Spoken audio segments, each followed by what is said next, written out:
नमस्कार दोस्तों, ईवीएस की इस क्लास में हम आपको बता रहे हैं शीतोष्ण प्रदेश। देखो क्वेश्चन एक दो जरूर आ जाता है, आपसे वन पूछ दिए जाते हैं, शीतोष्ण प्रदेश कहाँ है, घास के मैदान पूछ दिए जाते हैं और ये पूछते जाता है ये कहाँ पाए जाते हैं। तो बात करते हैं शीतोष्ण प्रदेश की। तो शीतोष्ण प्रदेश और टैगा प्रदेश दोनों में जो वर्षा होती है वहां पे देखो दो होते हैं, एक होता है शीतोष्ण प्रदेश, शीतोष्ण प्रदेश, ठीक, शीतोष्ण प्रदेश, और दूसरा होता है टैगा, टैगा प्रदेश, ठीक है। इन दोनों में अंतर हम आपको बता रहे हैं और कुछ चीजें बता रहे हैं। देखो शीतोष्ण प्रदेश और टैगा प्रदेश में जो बारिश होती है दोस्त, वो 25 से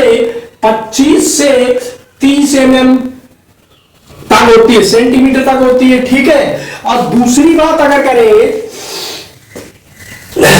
तो हाँ 30 से कितनी होती है, 50 सेंटीमीटर तक होती है, ठीक, शीतोष्ण प्रदेश। और अगर शीतोष्ण प्रदेश वे प्रदेश होते हैं जहां पे क्या होती है, जहां पे वर्षा कम होती है, वर्षा क्या होती है, बहुत कम होती है, ठीक है। और इन क्षेत्रों में क्या होती है, सघन घास उगती है, क्या उगती है, घास उगती है, ठीक है। और इन प्रदेशों में क्या होता है, जहां सघन क्या होते हैं, सघन मीन्स होता है घने, सघन जंगल होते हैं या पेड़ पौधे होते हैं, सघन पेड़ पौधे। और यहां पे क्या होती है, सघन घास उगती है, यहां पेड़ पौधे उगते हैं। अब क्या अंतर है कि यहां पे घास उगती है और यहां पे पेड़ पौधे उगते हैं, ये बात हमें देखनी है। इसका कारण ये है कि दक्षिणी घास क्षेत्र में यदि गर्मी पड़ती है तो गर्मी के कारण क्या होता है, नीचे की मिट्टी जो है दोस्त सूख जाती है, जिससे पेड़ों को क्या नहीं मिलता है, पानी नहीं मिल पाता है। उस वजह से वहां इस क्षेत्र में क्या होती है, घास उगाती है। और इन क्षेत्रों में काफी वर्षा होती है और सर्दी रहती है, तो इस क्षेत्र में क्या होता है, सघन पेड़ पाए जाते हैं। ये तो हो गई एक बात। और दूसरी बात अगर हम करें कि ये शीतोष्ण प्रदेश कहां कहां पाए जाते हैं, अब हम आपको इसमें नक्शा आपको एक दिख रहा होगा पूरे विश्व का, जिसमें लिखा होगा शीतोष्ण प्रदेश पेरिस, जिसमें कौन कौन से प्रदेश आपको दिख रहे हैं, एक पेरिस है, लाग्नोज है, पंपाज है, ठीक है, पेरिस,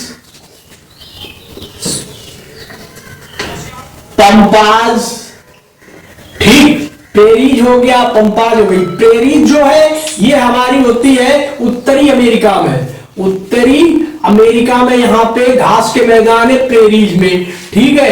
पेरिस में कहां के घास के मैदान है, उत्तरी अमेरिका में पाए जाते हैं, ठीक है।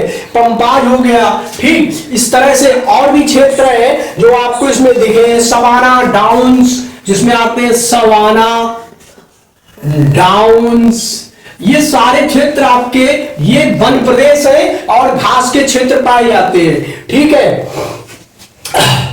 अब अगर हम बात करें आपसे कि स्टेपीज, स्टेपीज किसे कहते हैं, स्टेपी वो होती है, ये भी एक घास के बड़े बड़े क्षेत्र होते हैं। ये कहां होते हैं दोस्त, ये रूस में होते हैं। कहां पे होते हैं, रूस में पाए जाते हैं, ठीक है। तो ये चीज आपको दिख रही है। अब हम आपको इसमें बताने वाले हैं कि यहां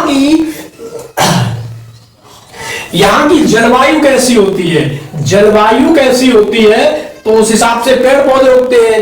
तो जलवायु उत्तरी गोलार्ध के घास के मैदानों में क्या पड़ती है, बहुत तेज ठंडी पड़ती है, ठीक, वहां पे हमेशा ठंडी पड़ती है और कई महीनों तक हिमांक 0 के नीचे बना रहता है, ठीक है। और जब ये हिमांक नीचे जमा रहता है और बर्फ जमी रहती है, लेकिन गर्मियों में जब ये बर्फ पिघलती है, जब यहाँ पे बसंत का मौसम आता है, गर्मी तो यहाँ आती नहीं है, तो हरी हरी घास उगती है, तो बहुत अच्छा लगता है, ठीक है।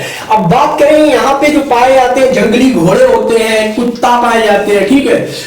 देखो कुत्ते क्या करते हैं वहां पे, जहां मान लो वर्ष भर बर्फ जमी रहती है, तो कुत्ता गाड़ी आपने देखी होगी, वो कुत्ते क्या करते हैं, गाड़ी को खींचते हैं और बहुत ही वहां पे काम करते हैं कुत्ते। अगर वहां पे कुत्ते ही काम ना करें तो सामानों का ढोना इत्यादि चीजें हमारे लिए मुश्किल पड़ जाएंगी।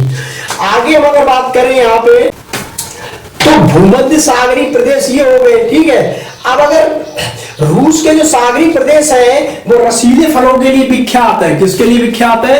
रसीले फल। रसीले फल हमारे कौन से होते हैं? नींबू हो गया, संतरा हो गया, अनानास हो गया,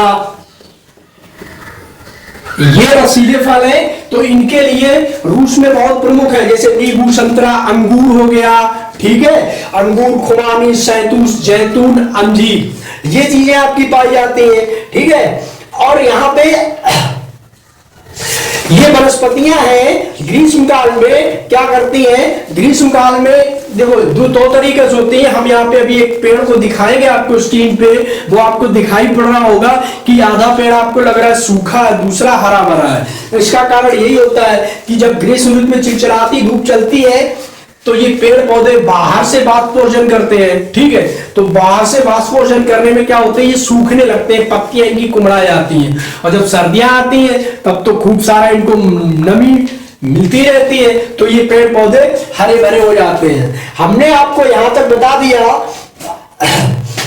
अब इन प्रदेशों में और भी चीजें पाई जाती हैं, तो इसके लिए लाल प्रेरी हमने आपको बताए, ठीक है। बाद बाकी चीजें हम आपको नेक्स्ट क्लास में बताएंगे। आप इस क्लास की, ये फोटो क्लास यानी चित्रात्मक क्लास है, इसमें ज्यादातर आपको चित्र दिखाई देंगे, ठीक है, तो उन माध्यम से आप समझ सकते हो, ठीक है। शीतोष्ण घास के प्रदेश कौन कौन से हैं और उष्ण घास के प्रदेश कौन कौन से हैं, हम आपको इनमें अंतर बता रहे हैं, ठीक है। शीतोष्ण घास के प्रदेश है प्रेरीज, स्टेपीज, पंपाज और वेल्ड डाउन। तो दोस्तों यहाँ पे जो उष्ण घास के मैदान है वो आपको दिख रहे हैं, जैसे लानोस, शवाना और ग्रांस्को है, और जो शीतोष्ण घास के प्रदेश हैं उनमें प्रेरीज, पंपाज, वेल्ड, डाउन्स और स्टेपी आते हैं। तो दोस्तों आज की वीडियो आपको कैसे लगी आप जरूर बताइए, इसको लाइक और सब्सक्राइब करते रहिए। धन्यवाद।